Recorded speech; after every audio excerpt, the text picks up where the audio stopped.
Satish Jarkiholi TV9 ಜೊತೆಗೆ ಮಾತನಾಡೋರು ಮಾತಾಡ್ತಾ ಈ ರಾಜಣ್ಣವರ ಹೆಸರೇಳದೆ ಈ ಹನಿ ಟ್ರ್ಯಾಪ್ ಹೇಗಾಯಿತು, ಇದರ ಹಿಂದೆ ಯಾರೆಲ್ಲ ಇರ್ಬೋದು ಅನ್ನುವಂಥ ಒಂದು ಅನುಮಾನವನ್ನು ಕೂಡ ವ್ಯಕ್ತಪಡಿಸಿದರು.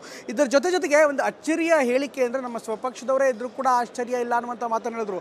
ಅಲ್ಲದೆ ಶಕ್ತಿ ಸೌಧ ವಿಧಾನಸೌಧದಲ್ಲೇ ಈ ಒಂದು ಘಟನೆ ಆಗಿರೋ ಬಗ್ಗೆ ಕೂಡ ಅವ್ರಿಗೂ ಸುಳುವನ್ನು ಕೊಟ್ಟರು. ಹಾಗಾದರೆ ಸತೀಶ್ ಏನು ಮಾತಾಡೋದು ನೋಡೋಣ ಬನ್ನಿ. ಜಾರಕಿಹೊಳಿ ಮೊದಲನೇದಾಗಿ ಇವತ್ತು ಗಂಭೀರವಾದಂಥ ಒಂದು ಹೇಳಿಕೆಯನ್ನು ಕೊಟ್ಟಿದ್ರಿ.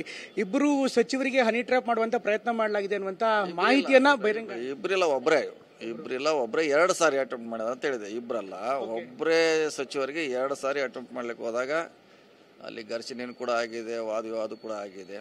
ಸೊ ಇದು ನಿಮಗೂ ಎಲ್ಲ ಗೊತ್ತಿರುವಂಥ ವಿಚಾರ. ಸೊ ಒಬ್ಬರು ಮಾತ್ರ, ಇಬ್ಬರಲ್ಲ, 2 ಸಾರಿ ಅವ್ರಿಗೆ ಅಟೆಂಪ್ಟ್ ಮಾಡಿದ್ರೆ, ಮತ್ತು ಸಾರಿ ಮಾಡಿರ್ಬೋದು, ಆದರೆ ಅವ್ರ ಗಮನಕ್ಕೆ ಇರದೇ ಇರ್ಬೋದು. ಸುಮಾರು ಸಾರಿ ಅಟೆಂಪ್ಟ್ ಮಾಡಿದ್ದಾರೆ. ಅವ್ರಿಗೆ ಹನಿ ಟ್ರ್ಯಾಪ್ನಲ್ಲಿ ಬೀಳಿಸ್ಬೇಕು, ಅವರು ರಾಜಕೀಯ ತೇಜೋವಧೆ ಮಾಡಬೇಕು, ರಾಜಕೀಯದಿಂದ ಅವ್ರನ್ನ ನಿರ್ನಾಮ ಮಾಡಬೇಕಂತ ಏನೇನೋ ವಿಚಾರಗಳಿಂದ ಮಾಡುವಂಥ ಪ್ರಯತ್ನ ಆಗಿದೆ. ಸರ್, ಸಹಜವಾಗಿ ಯಾರು ಆತ ಸಚಿವರು ಟ್ರ್ಯಾಪ್ ಮಾಡೋದಕ್ಕೆ ಒಳಗಾದ್ರು ಅನ್ನೋ ಒಂದು ಪ್ರಶ್ನೆ ಸಹಜವಾಗಿ ಸಾರ್ವಜನಿಕ ವಲಯದಲ್ಲಿ ಉದ್ಭವ ಆಗುತ್ತೆ. ನಿನ್ನೆ ಕೂಡ ವಿಪಕ್ಷದವ್ರು ಕೇಳಿದ್ದಾರೆ, ಸಚಿವರ ಮೇಲೆ ಹನಿ ಟ್ರ್ಯಾಪ್ ಆಗ್ತಾ ಇದೆ ಅಂತ ಸುದ್ದಿ ಬರ್ತಾ ಇದೆ, ಅದಕ್ಕೆ ಸರ್ಕಾರ ಉತ್ತರಿಸಬೇಕು ಅಂತ. ತಾವು ಕ್ಯಾಬಿನೆಟ್ ಮಂತ್ರಿಯಾಗಿ ಆ ಸಚಿವರ ಜೊತೆಗೆ ತಾವು ಮಾತನಾಡಿದಾರ, ವಿವರವಾಗಿ ಅವ್ರ ಜೊತೆಗೆ ಚರ್ಚೆ ಮಾಡಿದಾರ, ಏನಾಗಿದೆ ಅಂತ? ಅವರೇ ಇದೆಲ್ಲ ವಿವರವಾಗಿ ಹೇಳಿದ್ದಾರೆ. 2 ಸಾರಿ ನನಗೆ ಬಂದಿದ್ರು, ಏನೋ ಕೆಲಸ ಇದೆ ಅಂತ. ಸೊ ನನ್ನ ಡೌಟ್ ಬಂದು ಅದನ್ನು ಅವ್ರಿಗೆ ಪ್ರಶ್ನೆ ಮಾಡಿದಾಗ ಅವ್ರು ಹೇಳಲಿಕ್ಕಾಗಲ್ಲ, ಅಲ್ಲಿ ಘರ್ಷಣೆ ಆಯ್ತು ಅಂತ ಹೇಳಿದ್ದಾರೆ. ಸೊ ಅದಕ್ಕೆ ಒಂದು ಇತಿಸಿರಿ ಆಡ್ಬೇಕಾದ್ರೆ ನಾವು ಹೇಳಿದ್ವಿ, ಅವ್ರು ಸಜೆಸ್ಟ್ ಮಾಡಿದ್ವಿ, ಇದು ಕಂಪ್ಲೇಂಟ್ ಆಗಬೇಕು. ಸುಮ್ಮನೆ ಹೇಳಿದ್ದೀವಿ, ಉತ್ತರ ಕೊಟ್ಟಿದ್ದ ಸರ್ಕಾರ ಅಷ್ಟೇ ಅಲ್ಲ, ತನಿಖೆ ಆಗಬೇಕು, ಯಾರು ಇತರ ಹಿಂದಿದ್ದಾರೆ, ಯಾಕೆ ಆಗ್ತಾ ಇದೆ, ಉದ್ದೇಶ ಏನು. ಸೊ ಇದೆಲ್ಲ ನಾವು ಅವ್ರ ಸೂಚನೆ ಕೊಟ್ಟಿದ್ದೀವಿ, ಸಲಹೆ ಕೊಟ್ಟಿದ್ದೀವಿ.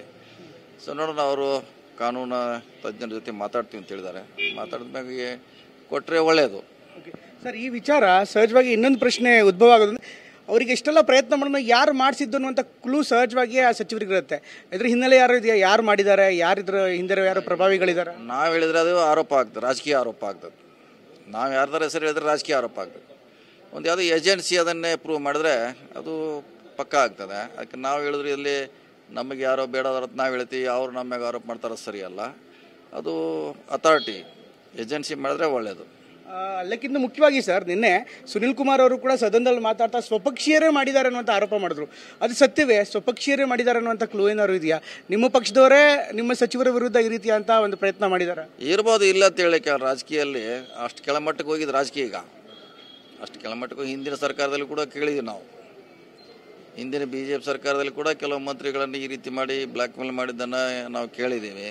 ಹಿಂದಿನ ಸರ್ಕಾರದಲ್ಲಿ ಕೂಡ ಕೇಳಿದ್ದೀವಿ. ಇದು ನಿರಂತರವಾಗಿ ನಡೀತಾ ಇದೆ. ಸೊ ಈಗಿನ ನಮ್ಮ ಸರ್ಕಾರದಲ್ಲಿ ಇದು ಮೊದಲನೇ ವಿಕೆಟ್ ಬೀಳಿಸ್ಲಿಕ್ಕೆ ಪ್ರಯತ್ನ ಮಾಡಿದ್ರು, ಆದರೆ ಬಿದ್ದಿಲ್ಲ ಅದು. ಸೊ ಪ್ರಯತ್ನ ಅಂತ ಆಗಿದೆ. ಸೊ ಇದು ಕಡಿವಾಣ ಆಗಬೇಕು. ಸರ್, ಸಚಿವರು ಹೋಮ್ ಮಿನಿಸ್ಟರ್ಗಾಗಲಿ ಅಥವಾ ಮುಖ್ಯಮಂತ್ರಿಗಳಾಗಲಿ ಅವ್ರ ವಿಚಾರ ಪ್ರಸ್ತಾಪ ಮಾಡಿದ್ದಾರೆ, ಅವ್ರಿಗೆ ತಲುಪಿಸಿದ್ದಾರೆ ಈ ಥರ ಆಗಿದೆ ಅಂತ? ಓಕೆ, ಅವ್ರಿಗೂ ಒಂದು ಮಾಹಿತಿ ಇದೆ. ಮುಖ್ಯಮಂತ್ರಿಗಳಿಗೆ ಮಾಹಿತಿ ಇದೆ. ಮುಖ್ಯಮಂತ್ರಿ ಮಾಹಿತಿ ಇರಲೇಬೇಕು, ಯಾಕಂದ್ರೆ ಅವ್ರಿಗೆ ಇದ್ದೇ ಇರ್ತೈತಿ, ಇಲ್ಲ ಅಂತ ಹೇಳಿಕ್ಕಾಗಲ್ಲ. ಗೃಹ ಸಚಿವರ ಜೊತೆ ನಿನ್ನೆ ಚರ್ಚೆ ಮಾಡಿದ್ವಿ ಇದ್ರ ಬಗ್ಗೆ. ಸೊ ಅದನ್ನು ಮುಂದೆ ಯಾವ ರೀತಿ ಒಯ್ಯಬೇಕು ಕಾನೂನು ದೃಷ್ಟಿಯಲ್ಲಿ ಅಂತ ಚರ್ಚೆ ಮಾಡಿದ್ರೆ ನೋಡೋಣ ಏನಾಗ್ತೈತೆ. ನಾಳೆ ನಾಡ್ದ ನಂತರ ಒಂದು ಹಂತಕ್ಕೆ ಬರ್ತೀವಿ.